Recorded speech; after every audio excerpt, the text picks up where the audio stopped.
Welcome to the Low Tox Life podcast. Don't underestimate the power of the human body. It's actually amazing, right? It really is amazing. And, you give it the right set of circumstances, it wants to heal. It wants to revert to its most balanced state. That is the laws of nature. Welcome to this week's show. I'm Alex Stewart, your host. Thrilled to have you here, new listeners, long-time listeners. And I want to say a massive thank you to those of you who subscribe to the show or follow it on whatever platform you listen. No review goes unread. Every single one of them is appreciated, so thank you. Today's show is all about heart health confidence. I have naturopath of nearly 20 years and ex-investment banker Kath McFarlane joining me. Her passion is both in prevention and holistic support when intervention is required. And today, so many tips to build confidence around heart health, whether you're in prevention mode or whether you're in, my doctor's told me a couple of things and I don't know whether I'm navigating this right mode, or if you're recovering from an event and you want some holistic strategies to transition through that time into better health. A few words from our wonderful partners who help you with your low tox swaps and our offers every single month, and then we'll jump in. Our major partner, AusClimate, is an Australian offer and they give you 10% off with the code LowToxLife all year round. A question I get asked often is, do I need a dehumidifier, an air filter, or both? And the thing to remember is an air purification helps reduce the toxic burden of your indoor air across all types of things, from pollens, dust mite, mold, VOCs from building materials. It reduces the level of toxins in your indoor air.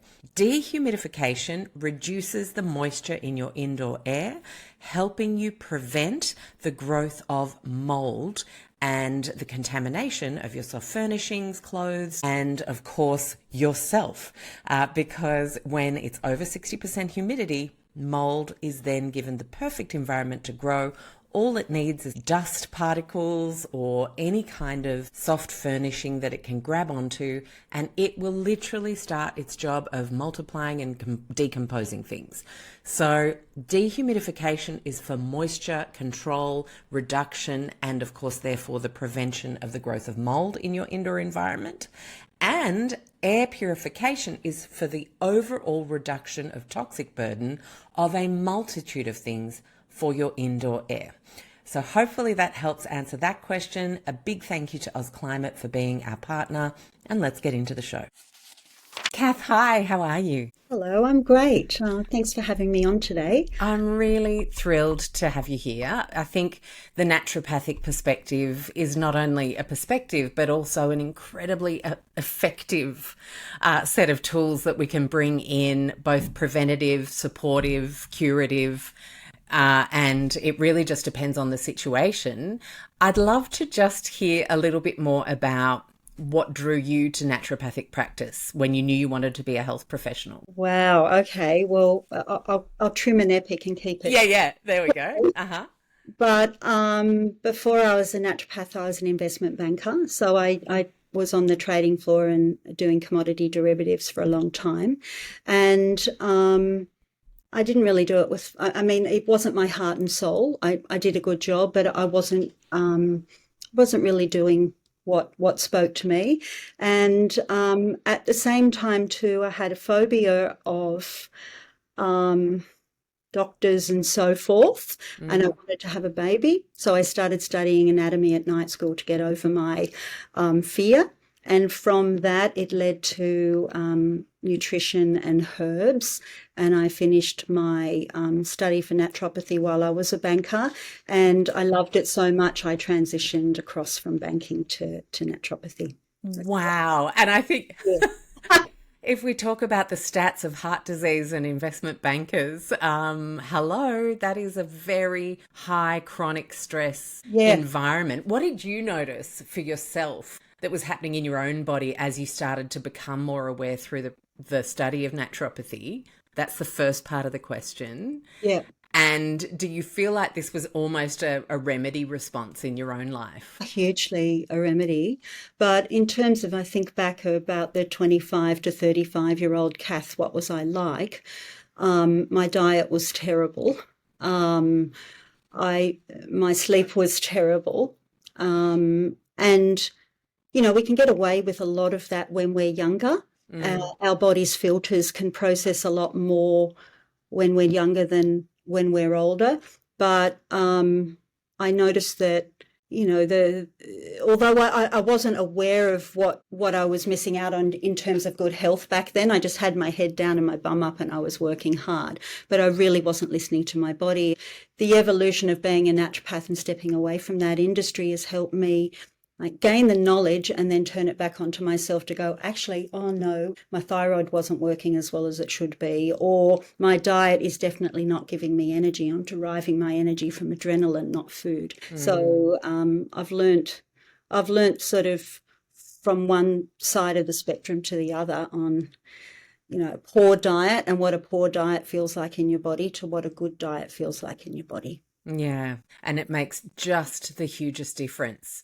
Did you find, I always find food really curious because we're so trend obsessed. Yeah. And we're so obsessed with fighting each other over which trend is better, which little camp of diet to pick. And it's this one, did you find you arrived at a peaceful clarity around food through study in your own life? Yes, I think I have. And I hear you when you say there's so much information out there, whether it's on social media or the internet. And the great thing about people these days is that they want the information, but the problem is there's so much out there and it's really hard to decipher what is right for you. So, what I've learned is that what is right for me and might seem like a healthy diet might not necessarily be right for the next person. So you've got to look at people on an individual basis and see, it's not just about the food that they're eating and the quality of the food that they're eating, it's how well their gut is digesting it and when they're eating as well. So many factors. Yeah. Okay, so heart disease is obviously something I want to unpack it on a number of levels. But before we actually talk about the disease pathology, like when you've gotten to the point where there's something wrong and it could even be in crisis mode, what is happening way before that that we can actually intervene and start to get that annual check and go, ooh, bit different. Something's, out of whack there. Pull it into line. Can you talk us through, Kath, those couple of decades? Because frankly, we are talking about that long, aren't we? And what that looks like. Yeah, sure. So when we talk about cardiovascular disease, you're absolutely right. It starts, it can start in your 20s and definitely your 30s. And cardiovascular disease, if you think about your cardiovascular system, it's like the plumbing in a house. You've got a pump and you've got a set of pipes. And you want your pump to be pumping strong and efficiently. And you want your pipes to be flexible and not break.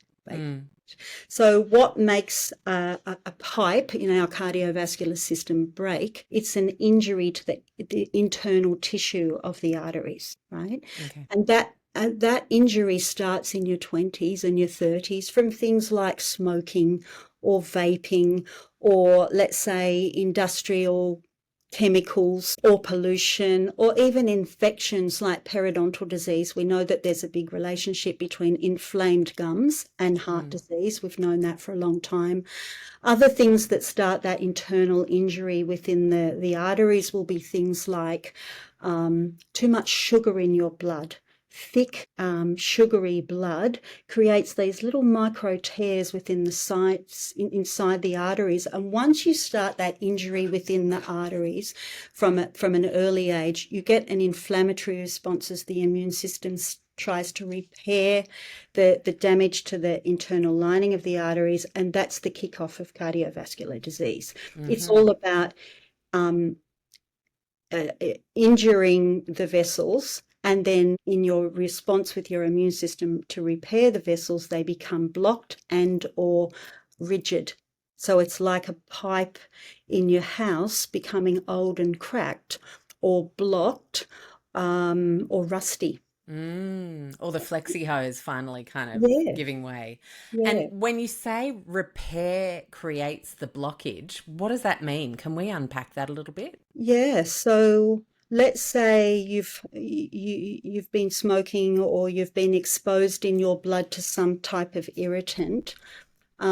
That will create a little micro injury within the internal lining of your arteries. So if you think about your arteries like a pipe, they've got a lining in there called the endothelium, and that's very delicate. And you want the lining of your pipes to be as clear and pristine as the day the house was made, if we're talking about a house analogy, right? Yeah. But what happens is when you get a little micro injury to that endothelium is your immune system tries to heal it, right? And when it tries to heal it, it makes inflammation, and that's what kicks off the inflammatory process within those vessels. And then we think about, the big one that everybody talks about is cholesterol. What happens with cholesterol is once let's say, you've got inflamed endothelium, and you've also got a lot of sugar in your blood. The sugar makes the endothelium sticky. So as the cholesterol goes past it, it sticks to the side of it. When it sticks to the side of it, you create these little foam cells where the immune system goes, okay, I better cover that. I better cover that. And then you get an inflammatory process. And over time, that piece of cholesterol has stuck and it becomes part of the tissue. And instead of a pipe like that, you've got a pipe like that. Oh, it's like a well-meaning handyman that totally stuffs it up Yeah, after a bunch of fine. botch jobs. Yeah, yeah. Yeah. Yeah. And I think these kind of like this realization is really important because then you can think, okay, well, hold on. For me, what you've said already that's really stuck, pardon the pun, is the sugary thick blood. Massively. And we don't What's going realize, on there? yeah. So think about the diet that our grandmothers had. Way different to what the diet is today. You think about the modern diet of processed food. Processed food is big business. It's money, right? And a lot of big businesses employ food technicians to make the food either taste that sweet or that salty so that it's moreish but never satisfying. And that's the economy of selling processed food, right? What's happened as a side shot from that is that our taste buds have got a lot more used to a lot more sugary food. So you can see it's not surprising that the incidence of diabetes and insulin resistance is just through the roof and getting worse, and even in younger people as well. And the numbers of people with obesity and insulin resistance is through the roof because of the diets that we have now. And our sort of, we're not really taking into consideration the amount of sugar in our diet. And it doesn't have to be through soft drinks and things like that. Like it could be that the biscuits that you're eating or the snacks that you're having, it's just too much sugar. And what sugar does is that it makes the blood thick and sticky. And thick and sticky blood in our pipes can't flow properly. Right? And what does it feel like? What do we notice are the signs? Is there Yeah. something that kind of you can tune into there? Yeah, well, when I'm talking to my clients and I'm asking them about what are their energy levels, do they have any dips during the day? Do you get any sugar cravings? Like typically that sugar craving or that energy slump in the afternoon where you need a little chocky or something like that, or people who really can't live without their little sweet taste every day or their sugary drinks. So we should be able to get through an entire 24 hours not thinking, oh, I fancy something sweet. Look, I'm a realist and a balanced person. No, no, totally. I'm definitely not trying to chase some kind of purity test No, because I want situation. to be real. Yeah. But technically, we should be able to go a day without sugar without it driving us nuts. Yeah. Would you say that should actually be a good sign? It doesn't matter if you have a bicky at your mate's place on a Sunday. No. It's not what we're talking about, or the birthday cake if your best friend's 50th, whatever. Yeah. But it's I literally cannot get through a day without cracking and having something sweet. Or it's typically the person who needs to put sugar in their coffee, or they need to put honey over everything, or similarly even with salt, because salt plays a role in high blood pressure as well. And it's I talk to people about what is your tolerance, what does your tongue tolerate, this much sweet or this much sweet. So you should be able to get your sweet fix from some raspberries, not the caramel slice. Yeah, not the caramel slice and the white bread. Yeah, and if I think back to how I was when I was a banker, yeah, that's what was going on. I was eating all that stuff and regularly, and the more you eat that, the more your blood sugars will go like that, the more you'll need it. Yeah. And so what does a healthy approach, a realist's approach to a blood sugar fix look like? Like, what does that work actually look like in real life? Yeah, well, I would say get your proteins right and the timing of your food right first. Okay. Right? Because if you get a good amount of protein at breakfast, lunch, and dinner, and you keep the timing of your food right, you're less likely to have fluctuations in your blood sugar and less likely to have a drop where you go, I need the sugar. Right? So that's the first point. But if you want to have something sweet, mix it with a bit of protein as well. So if you're making a protein ball or with some dates in it or something like that, make sure that there's some protein powder in there so that it's not just a pure hit of sugar. Or you might want to have some yogurt with some protein powder in there and some berries. Even just piece of fruit, an apple with some nut butter. Oh, that's one of my faves. Apple and a little bit of cheddar as well. Like it just tastes like such a treat. Yeah. And it's not that really high sugary tasting thing that a chocolate bar from the servo is. Yeah, you always feel better about it. You know what I mean? Yeah, absolutely. We definitely want to have like something sweet that doesn't feel like it's dragged us down. I think that's always like a sign of, okay, a piece of fruit is actually, because there was that whole wave of even being anti-fruit, and then you see all the carnivore doctors like casually start bringing it back, and you're like, oh, interesting. All of a sudden we're okay with blueberries. And I just think this is why we need to be very real about the benefits of all the foods, but then being really strategic, like really tapping into how bodies work. Yeah, and listening to your body. And, if you've got a family history of strong heart disease and or a family history of diabetes, that's the double whammy. So you should be, more onto it in terms of your diet and your lifestyle, especially because you have those higher risk factors. Yeah. And Kath, what about in terms of how long one could realistically expect to start to feel like you didn't crave it as much? Oh, it's never too soon to start. And I would say the first 3 or 4 or 5 days can be a bit of hard work. But once you get on the other side of it, you're good. Yeah. I've seen it thousands of times. Oh, gosh. I used to have sugar in my tea in my 20s and 30s. And I mean, that's just disgusting to me now. So tastes can absolutely change. And I think 100%. It happens quite fast. Yeah. And I think that people, if they know that it's not just a mind over matter thing, they understand that their chemistry is working against them when you're constantly just grazing with the sugar. When you're constantly grazing with the sugar, you will have that fluctuation in your blood sugar, and that every time you drop down, that's your chemistry going, give me some more sugar.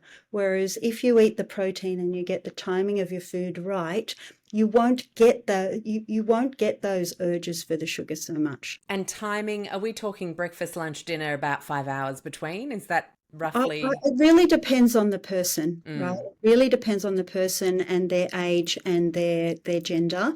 We talk about intermittent fasting. That can be great for some people, but really not good for others. So, for example, perimenopausal women, often the intermittent fasting is not a good idea. It could have worked in your 20s and 30s, but not in your in your 50s. I definitely putting my hand up to say, tried it, shocker, ended up, my body was going through mold illness at the same time. It was the absolute wrong thing to try anything that might be perceived as additional stress. Exactly. But I went into full survival mode and then just kept piling weight on because everything I then ate, once I stopped intermittent fasting, realized it was just making me want to eat like a mountain of food. It just piled on and it was an absolute disaster. So for anyone out there who felt like, oh my gosh, I've done something wrong, it's me, I'm an idiot. No, it's actually just probably, unfortunately, not having a practitioner you're working with and just following an internet thing or a good podcast where it's valid and it's great research and it is working for some, but this is like, listen to your body nice and early when you do try new things, right? Yeah, and that's a big thing that I do as a naturopath. Like I'm not just here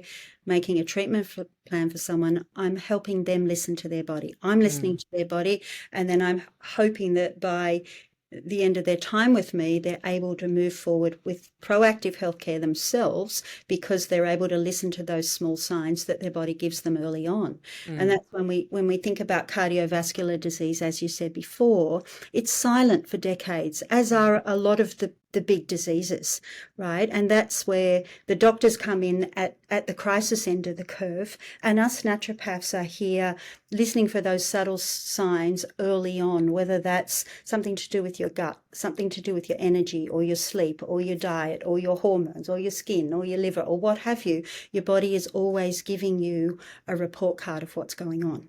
100%. Now, you mentioned something earlier, Kath, about being exposed to, I think it was toxins, irritants, and smoking. Yeah. In my early 20s, in the whole of my 20s, I smoked, gave up when I was 29. Okay. Yeah. But in the first half of my 20s, I also worked in the prestige beauty industry and was surrounded by, oh gosh, so much fragrance. It's crazy. Yeah. I literally used to teach regional teams of salespeople how to sell phthalates in a bottle. That's me. Yep.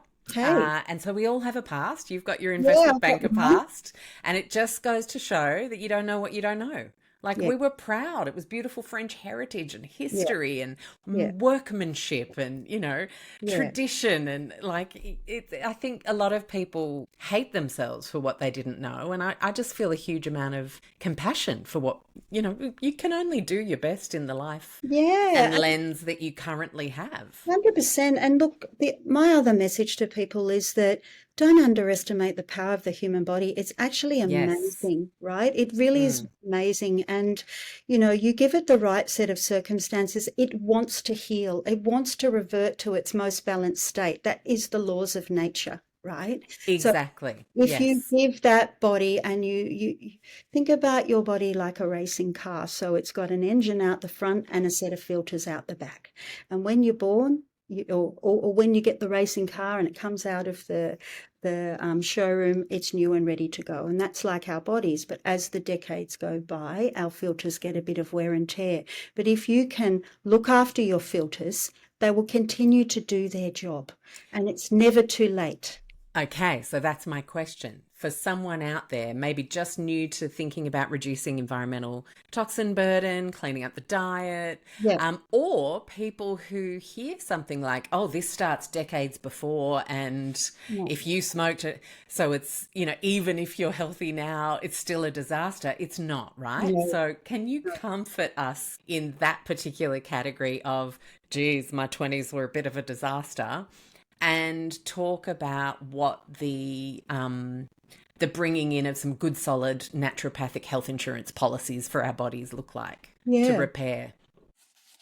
Waters Co Australia have been a leading alkaline remineralized filtered water solution for over a decade. In fact, first one I bought about 14 years ago. I love that not only do they take out everything from chlorine to fluoride, heavy metals, pesticide residue, herbicide residue, viruses, bacteria, PFAS, and they remineralize. Even the tiny compact 7-stage filter that goes into the mini watermelon jug. The benchtop options are brilliant for families, and you have 3 to 5 years for that refill before you have to replace it. So from an economy perspective, it's also the best value for the quality of water that you get.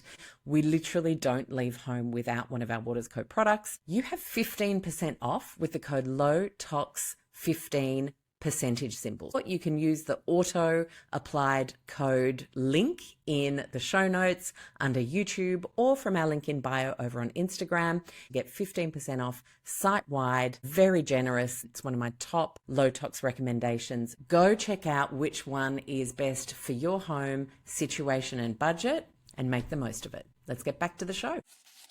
Yep. Well, one of the big things that I would think about is what's going on with your digestion and what's going on with your gut, because it's the biggest organ in the body. Mm-hmm. And in being the biggest organ of the body, even if it's a little bit inflamed, remember with cardiovascular disease, we want to minimize inflammation, not just within the arteries or within the heart, but within the whole body. Because remember, your blood carries inflammation throughout the whole body. So inflammation from arthritis or inflammation from reflux or bloating or irritable bowel, that inflammation goes into your blood because it's carrying inflammation chemistry, it's carrying toxins around your body to be excreted. So the more you can do to have a good gut and minimize inflammation in your gut, best thing. So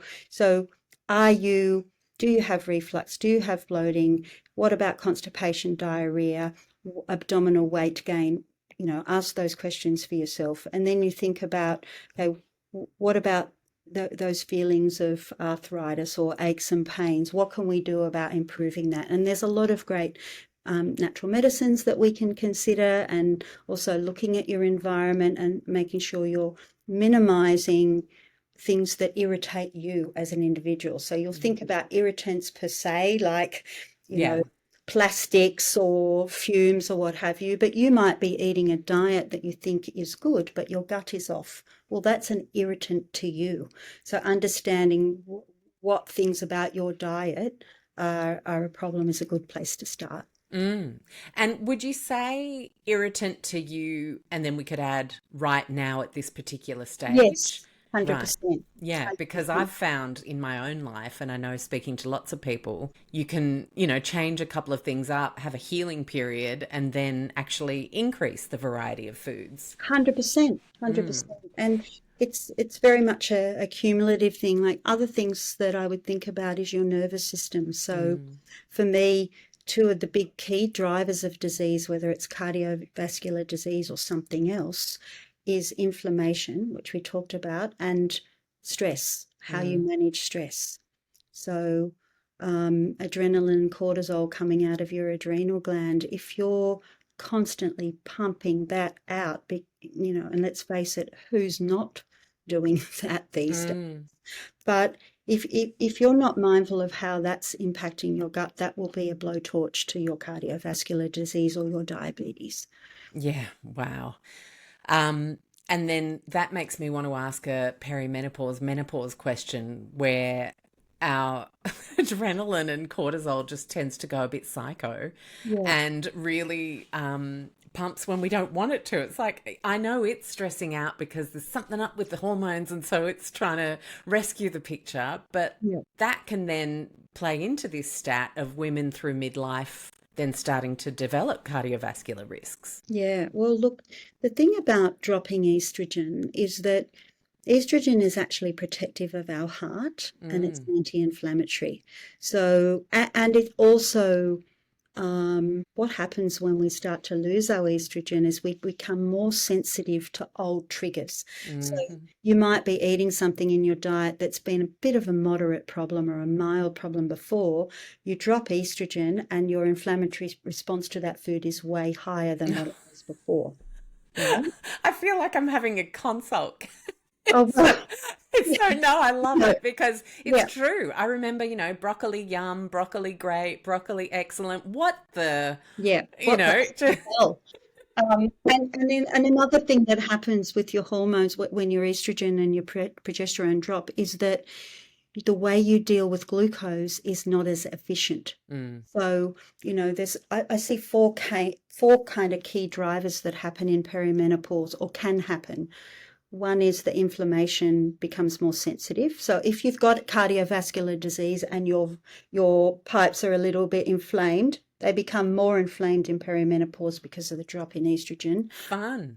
What also happens is that you're less able to what we call vasodilate your vessels, so make your arteries. Remember how I said we need them to be flexible, so we need them to vasodilate or vasoconstrict. Unfortunately for women, perimenopause makes us less able to do that. For women, it's much more, cardiovascular disease is much more around the not able to vasodilate as opposed to the cholesterol. Yes, cholesterol goes up in menopause, but it's the men who are more about the cholesterol and the women are more about the inflexibility of their vessels. Okay, can we unpack that a bit? Because I feel like this is the kind of information that empowers us to have better conversations with our doctor when that cholesterol does invariably creep up a bit in peri. And, I had it happen to my own mum. She unfortunately had really terrible side effects from the medication they put her on. Yeah. And actually, she probably needed some more vascular support in the general sense. Looking back. And I think a lot of women don't realize it to the point where they then feel confident having a conversation about it. That's always for me the missing piece. So can you help us, Kath?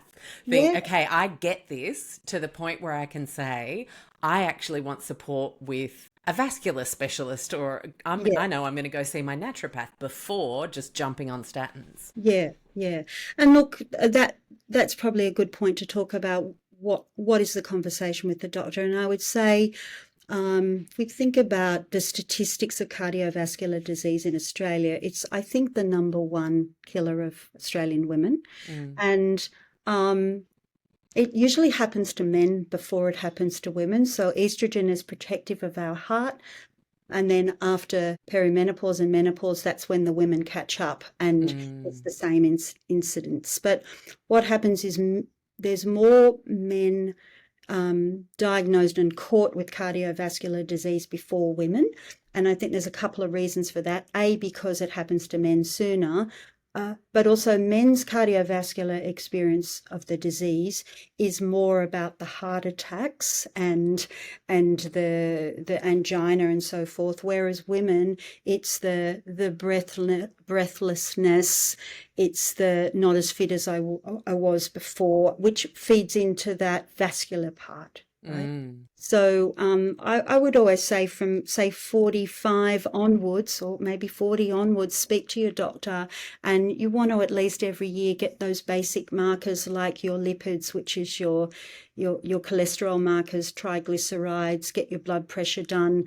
And from 45 onwards, you want to get something called a calcium score, which is basically a CT scan of the main artery for the heart, and it will look at how it's blocked, and you'll get a score there, and that'll help you take stock of where you're at from 40 onwards or 42 onwards, rather than at 60, then all of a sudden I've got a 80% occlusion in one of my arteries. And that's a much bigger problem to deal with. Can I interject there as well and ask you about the CT scan? There's a lot of content online that really scares people about X-rays and the radiation implication. How do you help someone have some sense of agency around making those choices for good preventative health versus potential unquantified, largely, at least through peer review, little studies that pop up and really scare us sometimes? Yeah. So look, I would say that when you fly to Europe, you also get exposed to radiation, probably more radiation than when you get a CT scan. So if you're going to get a CT scan, maybe let's say you get a CT scan at 45 and it's all clear.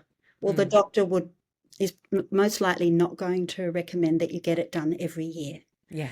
right? Mm. So I think you need to look at these things in with a sense of balance. Like definitely there's a lot of fear out there. The more information you get, the more polarizing the information can be. Agreed. Then, often I feel my job is to help, first of all, to listen to someone about what are they worried about, and then to just try and break the information down to, well, what's a fact, what's a known fact, what's a not sure of, and what is something that doesn't stand up with the science or even from what I'm seeing in clinic or the literature.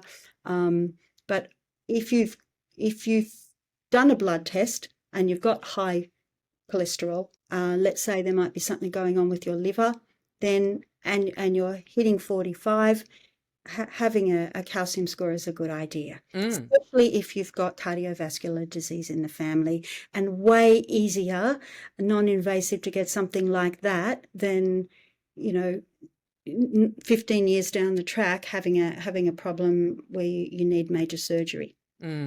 Thank you for putting it into perspective. So baseline, find it out in midlife kind of imaging, good idea. And then Yeah, you know what you need to be proactive about, double yeah, down on, or yeah, feel completely breezy about for the next yeah, 10 years because it's yeah. totally clear. Yeah. And look, on that note, there are genetic tests that people can do as well, especially because I'll get patients who'll say, yeah, I've got high cholesterol, but it's in my family. And I'll say, well, hang on a minute, don't just rest on your laurels and say that that horse is already bolted. It's not just the genes that are at play there. It's, okay, you might have a risk with a gene, but if you also have sugary blood and you also are exposed to certain chemicals and your gut is not working well, those things combined make the risk far worse than just having the gene. So what I mean by that is there are things that you can do on a daily basis that are simple, that support your, say, your liver or your organs of elimination, and improve your diet. It can make a difference to what that genetic profile looks like. Yeah, for sure. And exercise as well. Yeah. My dad's cholesterol recently crept up and he saw his doctor and he said, look, I don't want to take this medication. Yeah. This is the first time it's been tabled as an idea. Can you give me a few months, just 3 months? Yeah. And I come back and you test me again. Then we chat more seriously if nothing's changed. Yeah.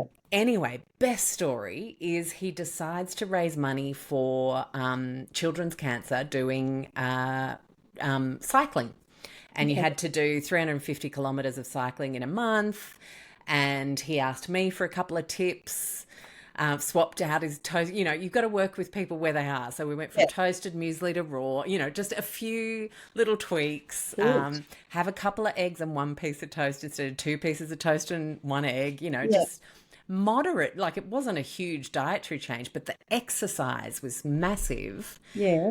Really got fit, and everything literally just dropped. And it was Fantastic. 6 weeks. And the doctor was like, Wow. well, whatever you're doing. And I think we often, like, if you've got a great GP or a great naturopath or, great cardiologist, most people are reasonable to say, well, let's make some changes and look again. Yeah. And what I love about that story is that he didn't do anything radical. No, it was like, it was just a good ride a day. It wasn't like, going across the country or anything. It was just taking your morning cycle. Yeah.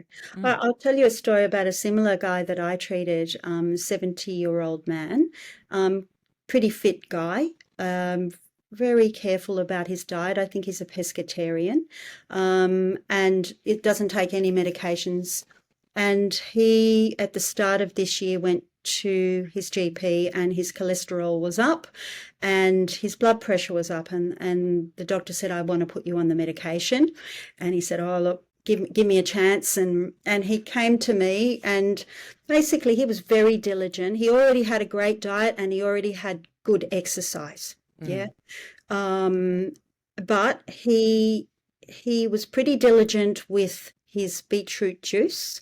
So he would, from Harris Farms, he bought a big thing of beetroot juice every week, and he got through that. The thing about beetroot is that it helps us produce something called nitric oxide, and nitric oxide is what opens up your vessels. Mm. For someone who's got, say, angina, if I'm pretty sure if the paramedics showed up to someone with angina, they give them nitric oxide to have an immediate response. Well, I'm not saying go out and have heaps of beetroot juice because you don't want to overdo it, but the beetroot juice, and I gave him a natural supplement as well, red rice yeast extract, and those two things alone. He same thing, went back to the doctor after 3 months, and the doctor's like, wow, amazing job. Keep doing what you're doing. Wow. I think for him too, he already had a really good baseline. Mm. But potentially his age was just catching up with him. So that small tweak made a big difference. I was really happy with that. Yeah, and your age does catch up with you, and you do need to be more proactive. Yeah. For sure. Now you mentioned red rice yeast extract. Yes. Yeah. That's definitely one of the ones that gets talked about. Can you give us a few more heart supportive inputs that can be really helpful? Yeah. So probably one of the top ones is the essential fatty acids or fish oils. So the great thing about fish oils is that they are anti-inflammatory. Yeah. Right. So remember how I was talking about the vessels, the endothelium becoming inflamed. So that's the first one. And they also will help thin the blood as well. So if you've got thick blood, the fish oils are really good for that. You can get essential fatty acids from other things in the diet like chia seeds and walnuts, but you get the biggest bang for your buck from fish oils. There's certain supplements as well, like K2 or magnesium, that can also help with cardiovascular disease. Other things we think about might be hawthorn berry, which is good for high blood pressure. Turmeric, which is an anti-inflammatory and also great for the liver. But I would also look more broadly at what the other things are in the body that drive cardiovascular disease. So inflammation, what's happening with your mouth, clean your teeth, floss your teeth, don't have periodontal disease, that good tip. That type of thing. And really, really important that you use your bowels every single day to excrete that cholesterol so that you're not getting that big buildup of cholesterol running through your blood. It needs to leave the body every day. So fiber is super important, and And for the people that fiber, because there seems to be two camps out there, Kath, where fiber really helps get one group of people super regular, and then fiber actually totally blocks up another group of people. Why is that? And what's the workaround for the, especially I guess the fiber blocks you up camp, because they then worry, oh my gosh, but I've been told like by so many people fiber's great. Every time I add it in, it seems to have the opposite effect. Yeah. Well, sometimes, if you put in fiber and you don't drink enough water, it will act like cement. So you need to up your water when you're taking certain fiber supplements. For some people, I would look at more broadly at their microbiome, what's happening with the microbiome, the diversity of good bacteria, what's happening with the digestive enzymes to help you break down the food, looking more broadly at the gut per se as to why they can't tolerate that fiber, and maybe also looking at different types of fiber because one shoe doesn't fit everyone.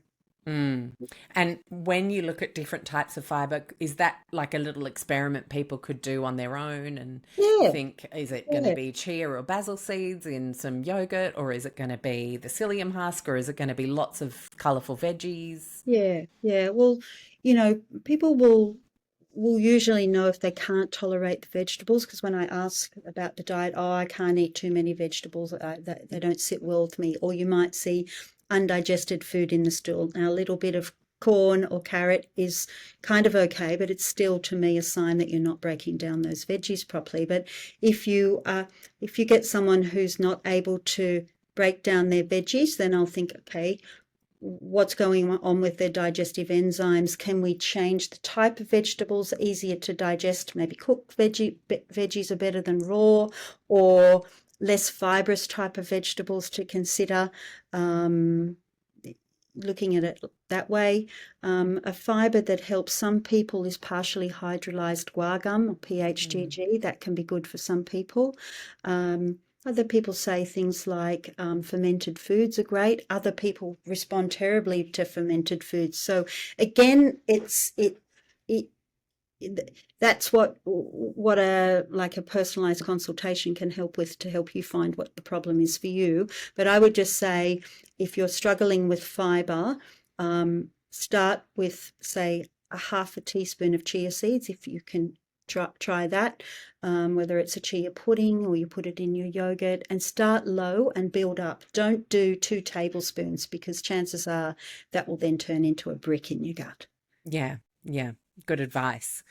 Now, I'm conscious of our time and thinking about people and where they often lack confidence is in crisis care, because I think we should spend a bit of time here, when you've actually had an event or a big diagnosis, or there really is something wrong. Yeah. People who tend to live, let's call it low tox or natural lifestyle, or whatever you want to call it, tend to freak out that they're going to need intervention that might be medication, that might be surgery, and think they've failed, or this is going to be too toxic, and I really often find myself trying to calm people down and say, this thing right here is exactly what modern medicine should be the focus of when the shit hits the fan. 100%. That's what it's great for.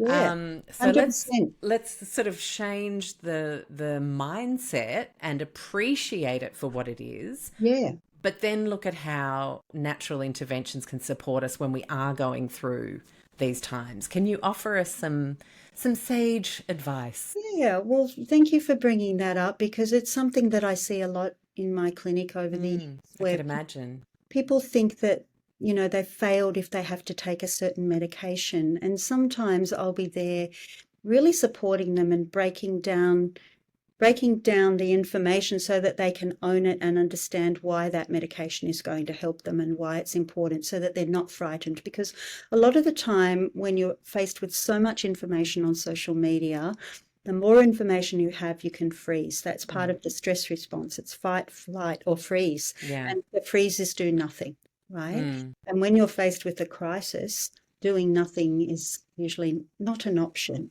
right? Because we don't want a negative outcome.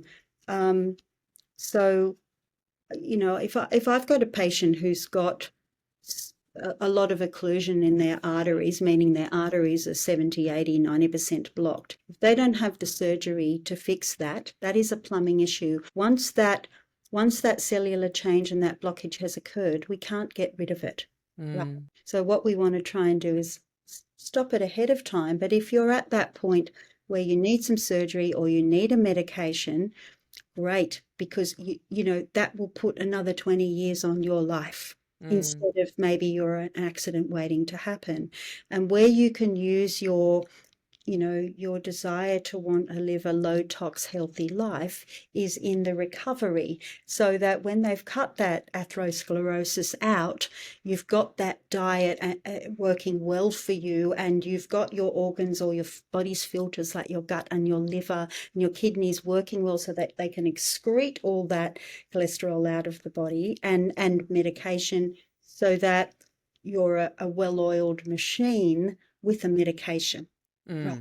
Yeah. Supporting you around the medication, not instead of. I mean, sometimes, there are natural medicines that can help, but in a crisis situation, you have to turn to, the most appropriate care, which, if it is an operation or if it is a medication, then, that's what you need to do. Yeah. And I think, as has happened to 2 family members in my own life, the only thing I would say here is also be sure to let your doctor know you want regular reviews of dosage, because if you 100%. are putting really wonderful things in place post-event, some people end up accidentally staying on really high, don't they? I'm sure you would see this all the time. Yeah, and also too, don't self-medicate in a way, because a lot of the natural medicines, just because it's natural doesn't necessarily mean to say it's right for you. So you should always get a professional to say, I'm on these medications, is taking turmeric the right thing, or is taking fish oils the right thing? Just because they are natural, don't assume that they are necessarily safe, especially if you've been put on medications. But you might find that the dose that you were given at the start is, as you say, not relevant over time because you are looking after yourself. Yeah, really important to check in. And if you're not being checked on, make sure you go and check in, I Yeah, think. You think, absolutely. actually, I feel like crap now. Do I still need to be taking this or this much? Yeah, and always listen to your body, because again, it will get, if you're taking medications, listen to the report card that your body is giving you. Am I breathless? What's my energy like? Can I feel my heart, like I did before? Or what's happening with the weight? Why am I stacking the weight on? Why am I craving sugar? Why am I waking up tired? All of that sort of stuff. Yeah, absolutely. This has been awesome, Kath. To finish, can you give us, like, if you wanted to do just a couple of really meaningful things for your heart health from a proactive, preventative angle, starting this week, what would your faves be? Okay, well, move. Exercise is a big one, and it doesn't have to be, you know, running 10 kilometers a day. It could be walking around Thank the block. God. Yeah. Just walking around the block, and but it's about the consistency. It's not about doing it hard and fast, but it's just you want consistency. My beautiful mum, she's 86, and she still goes to the gym. And I'm so proud of her for that. Yeah, my mum goes to the gym too. I think that 78. Yeah. Yeah, and I think that movement has helped her. So movement is the first one. The second one is veggies. Okay. Lots of veggies. This is a very common theme. I feel like the naturopaths and nutritionists are rising up and saying, just quiet the internet for 2 seconds and eat some veggies. Well, it's funny because when each patient I get, I'll ask them what their diet is like, and some people are great and they'll get 5 different veggies a day, but some people will. I had one lady the other day said she hadn't eaten a veggie this year. Oh, wow. Okay. Or sometimes I might have 2 veggies at night. Ideally, I would say you need 5 veggies a day. You don't have to, but a diversity of vegetables and making sure that you have a good bowel motion. That's what you want every day. Things like, green tea can be good as well for heart health, beetroot juice. And then probably the most important one is clocking where you are with your stress. Stress. That's the big one, because you can put your head down and your bum up for 10 years and not ask yourself where you're at. A lot of people have been there. If you're out there, book recommendation, Mo Godat, Unstressable. Wonderful book. Very, very helpful. Overstressed engineer who's been through tragedy, losing a son, somehow manages to write books about happiness and stress. It's just Beautiful. such a gift. Yeah. As are you, Kath, and your wonderful work. I just think we need more voices of calm reason, helping us weigh things up, helping us look at the bigger picture as we move through life, both proactive and when things happen. To not think we failed, to use it's not a failure. best tools we've got and have agency. So I really appreciate this chat. It was wonderful. Oh, you're welcome. Thank you so much for having me. Thank you for joining us in listening to this week's show. If you're not already subscribed or following the show on whatever platform you listened, please do that now. It helps enormously in terms of getting this show out to more people. Another way you can connect and support the work we do so that we can support you in your low tox life is join us in the Low Tox Club. You'll get access to amazing member masterclasses where we invite some of our best show guests for a live Q&A with members. You also have great shopping discounts from low tox businesses and honestly, the nicest low tox community Facebook group that exists on the internet. I do hope you join us there. It costs just the price of a coffee a month on average. Head to lowtoxlife.com, hit the Explore tab, and Low Tox Club is the first option there. Thank you so much for listening, and we'll see you next week.